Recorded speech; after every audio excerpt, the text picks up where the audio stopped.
రాజకీయాలను దున్నేయాలక్క. నీతోనే అవుతుందక్క. ఎంతకాలమని మనం ఇట్లా వెనకబడి ఉంటాం? మన వాటా మనం తీసుకుందాం. నువ్వు రా అక్క. నువ్వు అడుగు పెడితే విజయం మనదే అక్క. మహిళా జాతి హక్కుల గొంతువక్క నువ్వు. నువ్వు తలుసుకుంటే కాంతి ఏం లేదక్క. అక్క నువ్వు రావాలి, నువ్వు రావాలి. వస్తున్నావంటే రా రా అని నువ్వు పిలిస్తే ఏడినవర్తా సావిత్రి. నేను చెప్తా చూడు. ఇంత సంబరాలు చేస్తుర్రంటే బేబీ కటింగ్ అక్క మళ్ళేదో సాధించే ఉంటది అని అనుకుంటారు కదా. హౌ బొంబాయిలా హజీ అలీ అని ఓ దర్గా ఉంటది.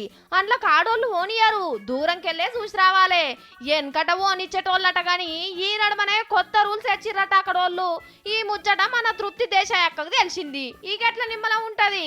కొట్లాడి కొట్లాడి ఆఖరికి కేసు బొంబాయి కోర్టు దాకా పోయింది. మహిళలను కూడా దర్గాలో ఓనియాలే అని తీర్పచ్చింది ఇయ్యాలే. ఆగో గా సంబురాలే గివి. ఇప్పుడు అక్కపానం తృప్తి కావచ్చు. ఇదివరకే గుళ్ళు గోపురాలను గుత్తబట్టి ఆడోళ్ళు కూడా లోపలికి పోయి పూజలు చేసే భాగ్యం కల్పించింది అక్క. అక్క నువ్వు సూపర్ అక్క. మా సావిత్రి ఆపచ్చన కాకుంటే ఏదో గుళ్ళు గోపురాలు కాబట్టి రాణిస్తుర్రు. ఇట్లా కొట్లాడుతుందని తెలిస్తే రాజకీయాలకు రాణిస్తారా?